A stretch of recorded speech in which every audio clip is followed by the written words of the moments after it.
Donc, une situation pourrait être complètement la même et deux réactions complètement différentes donneraient un résultat complètement différent. Fait que ça, je pense que c'est super intéressant et important à comprendre que notre réaction aux choses va avoir plus d'impact que la chose elle-même.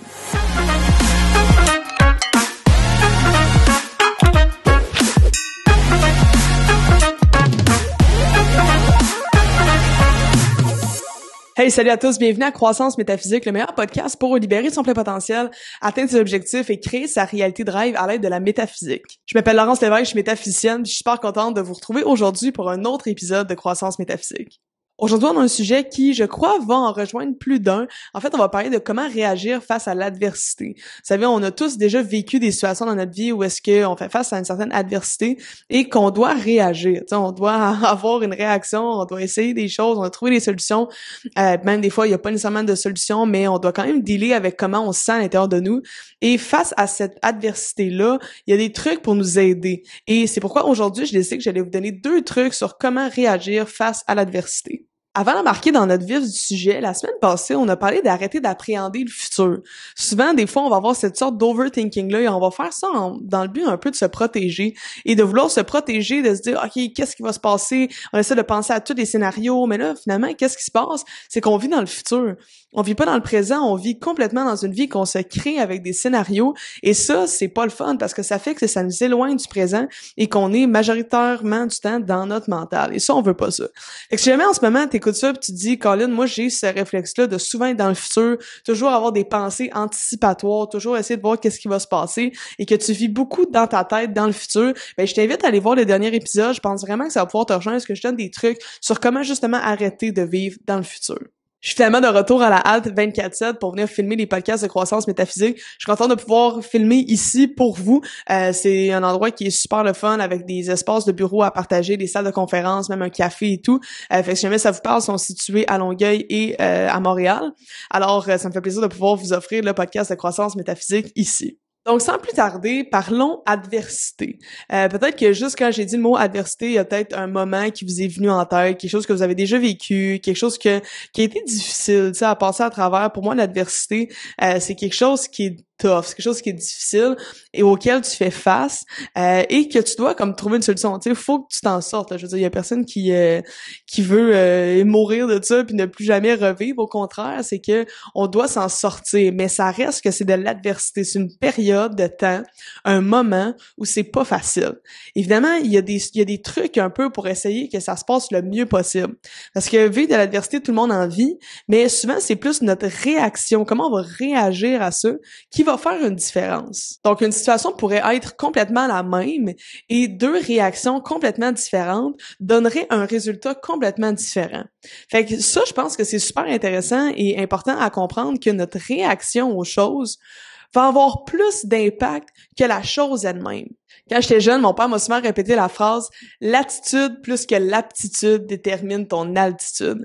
Donc, c'est plus ton attitude au final que tes aptitudes, que comment tu es, comment t'es bon ou peu importe tes capacités qui va déterminer ton altitude, donc comment haut tu vas te rendre. Fait que c'est pour juste montrer à quel point l'attitude c'est important, notre réaction c'est important et c'est pourquoi en parlant d'adversité en ce moment, on veut se donner des trucs pour essayer que notre réaction soit la meilleure possible, parce qu'en ayant une réaction qui est la meilleure possible, ben justement, on va être capable de minimiser l'impact de cette adversité-là dans notre vie. Parce qu'évidemment, faire face à une adversité comme ça va avoir un impact dans notre réalité. Ça va nous changer, ça va créer des choses à l'intérieur de nous, ça va modifier des choses, ça va faire en sorte que ça va avoir un impact sur nous. Ça, c'est sûr. Mais on veut pas on veut que cet impact-là soit le plus minime possible. Tu sais, on veut pas s'en sortir complètement détruit. Évidemment, c'est sûr que il va avoir peut-être une période où est-ce que ça va être un petit peu plus souffrant, mais une chose est sûre, c'est que si on essaie de travailler notre réaction, on va limiter les dommages. Puis c'est un petit peu ça qu'on veut en se donnant des trucs pour comment faire face à l'adversité. Évidemment, tout comme vous, j'ai vécu des moments d'adversité dans ma vie. Je dois vous avouer que j'ai pas nécessairement vécu de choses comme dramatiques et traumatisantes. Je veux dire, on a tous vécu nos petits moments. Mais une chose que je peux peut-être vous raconter, en fait, moi, je viens d'une famille où est-ce qu'on a déménagé quand même souvent pour le travail à mon père. Et j'ai été plusieurs années sur la Côte-Nord à Sept-Îles. Et pour moi, Sept-Îles, parce que moi je suis quelqu'un qui adore la nature, je suis quelqu'un qui aime être entouré d'air frais, de nature. J'aime le soleil, mais j'aime pas trop la chaleur. Fait que pour moi, la Côte-Nord, ça a été vraiment la piqûre. Moi, mes grands-parents étaient là, ma tante, mon oncle, fait que j'avais de la famille là-bas. Et j'étais en secondaire 3, si je me rappelle, en étant là-bas. Et tu sais, c'est le moment où est-ce que là, bon, t'es avec tes amis, pis c'est des moments le fun. Et pour moi, cette île, ça a toujours été chez moi. Ça a toujours été pour moi ma maison. C'est toujours là que je me sens le mieux. Mais là, dans le fond, à ce moment-là, malheureusement, on a dû quitter pour déménager pour la job de mon père. Et là, j'avais pile 14 ans, tu sais, pile dans l'âge où est-ce que on est un petit peu à fleur de peau, on va dire ça de même. Et ça a été un moment extrêmement difficile pour moi de me faire déraciner de où est-ce que j'étais à cette île. Évidemment, dans mes yeux de jeune ado de 14 ans, c'était horrible, c'était l'enfer. Et j'ai été très fâchée, très triste, très déçue. J'étais arrivée même, tu sais, ici sur la Rive-Sud, avec une pas très bonne attitude, c'est-à-dire que j'étais triste, je me tentais pas d'être là, puis ça a été très difficile, ça a été une période d'adversité pour moi de vivre ça. Heureusement, tout s'est bien terminé, puis même au final, ça a été une bonne chose, tu sais, que je puisse revenir en fait, m'en venir ici sur la Rive-Sud. On est exposé à beaucoup plus de choses, j'ai rencontré des gens extraordinaires, j'ai des amis que j'ai depuis 10 ans que j'aurais pas rencontrés si j'étais pas venue ici. Fait il y a plein de choses positives, évidemment, mais à ce moment-là, moi, je m'en rappelle, et ça a été un moment avec une grosse adversité pour moi, et je pense qu'on peut s'en servir à titre d'exemple, parce que c'est un exemple qui est pas affreux, évidemment, j'en suis pleinement consciente, mais il y a des gens qui, parmi vous, ont probablement vécu des choses peut-être semblables, peut-être des choses un petit peu moins pires, mais qui ont quand même senti de l'adversité, puis probablement même des choses encore plus pires, tu sais. Fait que peu importe l'exemple qu'on donne, si t'as senti que ce moment-là que t'as vécu était un moment d'adversité, un moment qui était difficile, écoute bien ce qui va suivre, parce que on va se donner des trucs pour essayer justement d'améliorer notre réaction aux choses pour faire en sorte qu'on s'en sort encore mieux. Fait que premier truc qui peut nous aider à faire face à l'adversité, c'est d'observer la situation avec neutralité. Si je prends par exemple moi ce que j'ai vécu mettons en quittant la Côte-Nord pour m'en venir ici, qui était une période difficile pour moi où est-ce que j'ai fait face à l'adversité, j'ai pas observé la situation avec neutralité. Du haut de mes 14 ans, j'ai pas du tout observé, au contraire, j'étais extrêmement subjective et j'étais fâchée parce que je percevais des choses, je me disais non, c'est ça. Donc je me prononçais beaucoup sur la situation. Je me disais ça va être la merde, ça marchera pas, ça va être ci, ça va être ça. Et parce qu'évidemment, j'avais de la peine, j'étais en colère et tout, mais ça montre que on n'a pas vraiment intérêt à juger les situations. Puis en plus, surtout là que j'avais 14 ans, j'avais pas mon mot à dire, fallait que je suive mes parents. Fait que rendu là, c'était un peu comme it is what it is. Et d'observer la situation avec une certaine neutralité. C'est sûr que ça peut être difficile quand on est comme super affecté par une situation, quand c'est tough pour nous, quand ça vient nous chercher. C'est sûr que ça peut être difficile d'observer la situation avec neutralité. Mais par contre, si on n'observe pas la situation avec neutralité, tout de suite, on est dans le jugement de la situation. Et quand on est dans le jugement, quand on n'est pas dans l'acceptation, rappelez-vous qu'on est dans la résistance. Et là, on résiste la situation. Et cette adversité-là, on la vit, là, c'est pas le fun, mais on la résiste. Fait qu'encore plus, on remet de l'huile sur le feu. Là. Ça, on en met. Fait que si on est capable de tomber dans un état d'esprit un peu plus objectif, un peu plus neutre, un peu plus au niveau de l'acceptation, je suis persuadée qu'on va beaucoup aider à la situation. C'est-à-dire que notre réaction étant plus on se retire un petit peu, on regarde les choses, on observe. En étant dans cet état d'esprit-là, je crois qu'on va vraiment favoriser le fait que la situation va passer un peu plus délicatement. L'adversité va être un petit peu moins intense, tandis que si on est vraiment dans la résistance, là, on met beaucoup d'emphase dessus, beaucoup d'emphase. C'est comme je vous dis, c'est comme si on mettait de l'huile sur le feu. Puis en faisant ça, ben comme je vous dis, malheureusement, ça va avoir un impact sur la situation, c'est certain, parce que notre attitude, notre réaction va beaucoup plus déterminer comment ça va se terminer que la situation elle-même. Quand en ce moment vous m'écoutez, vous dites ben oui, hein, dans une situation d'adversité comme ça, c'est pas facile d'être neutre puis de s'en foutre, surtout quand ça fait vraiment mal et tout. J'en suis parfaitement consciente, je suis d'accord. Fait que dans un sens, je vous dis pas qu'il faut absolument vous soyez dans la neutralité totale, mais essayez de vous rapprocher de la neutralité. Essayez de ne pas être, tu sais, si ça, c'est une sorte de spectrum, puis en bas, on a le je m'en fous complètement, et en haut, c'est beaucoup trop important, par exemple, ben on veut quand même se situer dans une sorte de milieu. Tu sais, c'est normal que on veut pas nécessairement s'en foutre complètement, on veut pas nécessairement dire qu'on est complètement neutre, puis ça nous affecte même plus. On veut essayer de se rapprocher de ça dans un sens. Tu sais, tranquillement, pas vite, essayer de ne pas être trop dans l'extrême de c'est trop important pour nous, on met trop d'importance là-dedans, ce qui fait qu'on juge la situation, puis qu'on dit non, ça devrait être autrement, ça devrait être autrement, ça devrait être autrement. Quand on juge la réalité comme ça, ça fait que justement, on est juste pas bien, on est malheureux, on est dans la résistance. Et le jour où on accepte la réalité comme elle est, souvent, c'est comme si on désarme un peu ce qu'il y a autour de nous. On vient calmer un peu les eaux. En calmant les eaux comme ça, après ça, bon là, c'est sûr que c'est toujours pas le fun. On est toujours dans l'eau. C'est pas trippant. Mais au moins, ça a arrêté d'être complètement mouvementé, tu sais. Fait que c'est encore pas le fun, mais quand on se rapproche de l'acceptation puis de la neutralité, après ça, on est capable de plus prendre notre step back, et après ça, d'organiser nos choses, tu sais, puis de vraiment trouver une solution, trouver une façon qu'on peut recadrer la situation. Si jamais pour vous atteindre une certaine neutralité, une certaine acceptation, c'est vraiment comme impossible, vous n'êtes pas capable, ce qui peut être bon, c'est, comme je dis justement, d'essayer de recadrer, essayer de trouver des solutions, trouver des choses qui font que ça va être le fun. Je prends l'exemple, moi, de mon déménagement. Bon, ben, on s'en allait dans une maison, exemple, qui était plus belle. On s'en allait dans un quartier où est-ce qu'il y avait des beaux parcs, exemple.